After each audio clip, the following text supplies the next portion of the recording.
Let's start with the new essay, essay 805, special consideration in the audits of single financial statements and specific elements. मतलब जो जब single financial statements आते हैं तब आपको ऐसे 805 लगाने पड़ते हैं। अब सिंगल और स्पेसिफिक एलिमेंट्स क्या होते हैं, तो उसके एग्जांपल्स क्या क्या है। अकाउंट रिसीवेबल स्पेसिफिक एक एक चीज करने के लिए बोल दी तो फिर वो अपन के लिए एक स्पेसिफिक एलिमेंट हो जाता है। तो पहला अकाउंट रिसीवेबल, फिर schedule of externally managed assets, net tangible asset मतलब सिर्फ असेट को मतलब ऑडिट करने को बोल दिया कि सिर्फ ऑडिट सिर्फ असेट की ऑडिट करके हमें दो। फिर disbursement, schedule of disbursements and lease property, मतलब एक कंपनी है जिसकी बहुत सारे लीज प्रॉपर्टीज है तो सिर्फ लीज प्रॉपर्टीज की अपन को ऑडिट करने को दिया।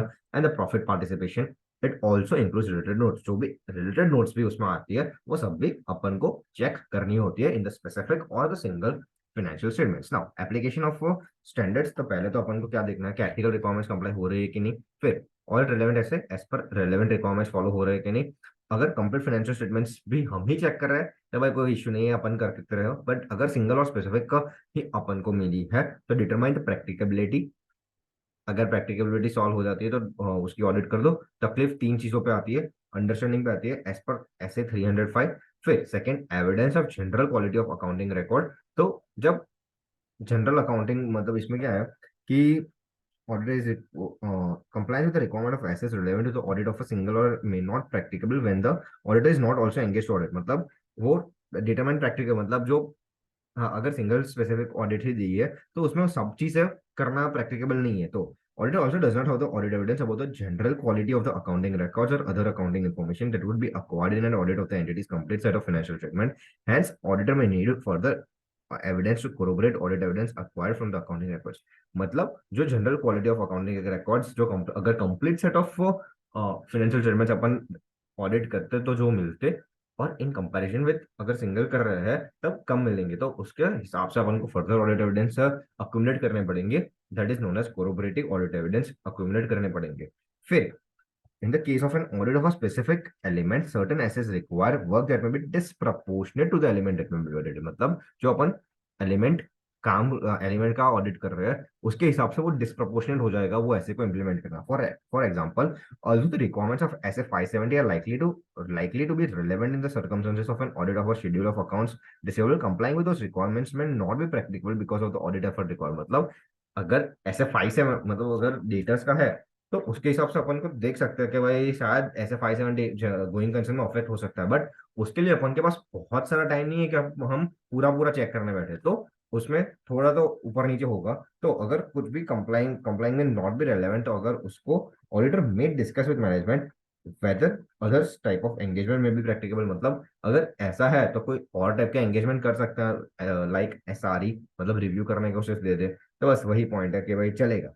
तो पहला एथिकल रिक्वायरमेंट्स अप्लाई कर लो, all relevant requirements complete financial statements खत्म बात। फिर डिटरमाइन प्रैक्टिकबिलिटी, तीन चीजों में तकलीफ पड़ेगी, understanding of entity and its environment. फिर evidence of general quality of accounting record, तो कोरोबरेटिव ऑडिट एविडेंस ले लो। एंड डिस्प्रोपोर्शनेट एफर्ट्स होंगे किसी किसी ऐसे को अप्लाई करने में, जैसे कि ऐसे 570, इसमें बहुत सारा कुछ अपन नहीं कर सकते। और अगर नहीं कर सकते तो एक बार मैनेजमेंट से डिस्कस करके ऐसा पूछ लो कि भाई कोई और टाइप के एंगेजमेंट में अपन को इन्वॉल्व कर सकते हैं कि नहीं, बस खत्म बात। फिर acceptability of FRF, application of FRF adequate disclosures कर दो। And effect of material transactions बता दो। फिर प्लानिंग एंड परफॉर्मेंस कंसिडरेशन, चौथा आंसर आ गया प्लानिंग एंड परफॉर्मेंस कंसिडरेशन।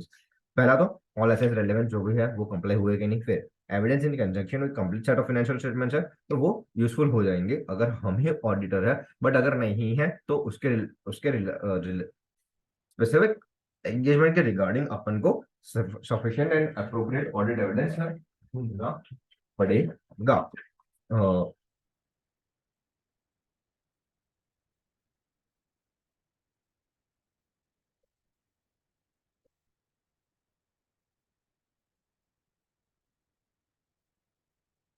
मतलब क्या बात हुई कि अगर एविडेंस अपन को ही पहले कंप्लीट सेट ऑफ ऑडिट मिल चुकी थी तो उसमें जो भी ऑडिट एविडेंस मिले तो वो यूजफुल हो सकता है, तो वही काम क्या कर लो। फिर अगर वो नहीं है, अपन को पूरा सिर्फ सिंगल का ही मिला है, तो उसके रिगार्डिंग ऐसे ही ले लो, साइड ले लो।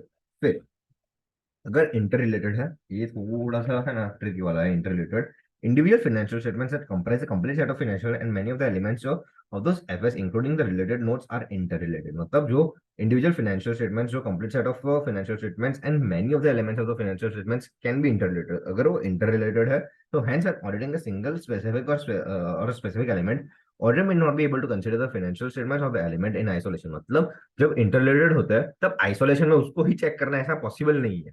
तो उसके लिए consequently the auditor may need to perform procedures in relation to the interrelated items to meet the objectives of the audit. तो मतलब उसको टैकल करने के लिए कि वो आइसोलेशन में अकेले चेक नहीं हो सकते, तो उसको इंटररिलेटेड वाले भी जो भी पार्ट्स है उसको भी चेक कर लो और खत्म करो, बात उसने ही है प्लान एंड परफॉर्म करती हो. और लास्ट पॉइंट है कि 320 मटेरियलिटी लोअर होगी क्योंकि अपन को सिर्फ एक सेट ऑफ चीज करनी है. अपन लीज लीज प्रॉपर्टीज को ध्यान में रखते करते हैं, सिर्फ लीज प्रॉपर्टीज वाला अपन को देखना है. तो लीज प्रॉपर्टीज में ऐसा भी हो सकता है कि इंटरेस्ट एंड डेप्रिसिएशन भी देखना पड़ेगा, तो वो भी देख लो. अगर जब कर रहे हो ऑडिट उसको, तो इंटरेस्ट एंड डेप्रिसिएशन भी बराबर गया है कि नहीं वो भी देख लो, उसका भी ऑडिट कर लो. तो वो सी पॉइंट वो बोल रहा है, थर्ड पॉइंट डी पॉइंट ऐसा बोल रहा है कि मटेरियलिटी अगर चेंजेस बहुत ज्यादा हो रहा है तो मतलब ओवरऑल फाइनेंशियल स्टेटमेंट्स के लेवल की मटेरियलिटी के अकॉर्डिंग अपनी मटेरियलिटी लोअर होगी, क्योंकि हम सिर्फ एक set of financial statements check कर रहे हैं and which will affect the entity of audit procedure. जय माता दी. नाउ फॉर्मिंग एन ओपिनियन, तो अप्लाई 700, ऐसे 700 में ही ओपिनियन जाता है. फिर engage to report on complete set, express separate opinion on each assignment. मतलब जो जो अलग अलग असाइनमेंट है, मतलब सिंगल ऐसा नहीं, सिंगल सिंगल मतलब कंप्लीट सेट में अलग और अपना जो ये स्पेसिफिक वाला है उसमें. फिर presentation clearly differentiated from complete set of financial statements and do not issue audit report unless satisfied with that differentiation. मतलब जो डिफरेंशिएशन है उससे सेटिस्फाइड नहीं हो तब तक ऑडिट रिपोर्ट सबमिट मत करो. फिर कंप्लीट सेट ऑफ, अगर इसमें है ना 4 पॉइंट है, तो पहला complete set of financial statements अगर मॉडिफाइड है तो determine its effect. When deemed appropriate, auditor shall modify the opinion on single financial statement. मतलब जब ऑडिटर को लगे कि मुझे मॉडिफाई करना है सिंगल फाइनेंशियल स्टेटमेंट वाला ओपिनियन, तो वो कर सकता है.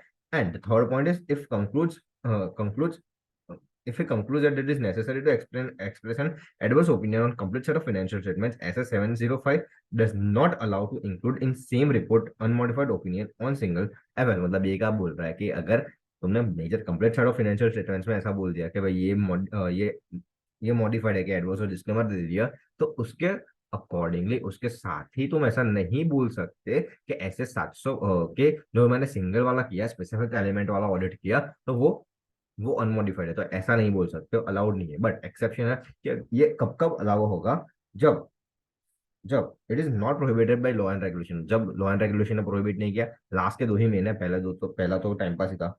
तो लास्ट सेकंड क्या है कि audit report on single financial statements not publish together with audit report on the complete set. मतलब दोनों दोनों अलग अलग सेट में करे गए हैं. मतलब ऐसा हो सकता है कि इन्वेस्टर को लगे कि एक जगह बोल रहा है मॉडिफाइड है, एक जगह बोल रहा है अनमॉडिफाइड है, तो क्या बोलना क्या चाहता है. तो वो दोनों कंप्लीट सेट ऑफ मतलब दोनों अलग अलग ऑडिट रिपोर्ट में जाने चाहिए. फिर और थर्ड पॉइंट है कि single financial statements not a major portion of the entity complete financial statement. मतलब ये दोनों एक साथ में जाते हैं. Not prohibited by law and regulation एक हो गया, बट सेकंड वाला कि audit report on single financial statements not publish together with audit report on complete set. And वो साथ में है कि single financial statements not a major portion.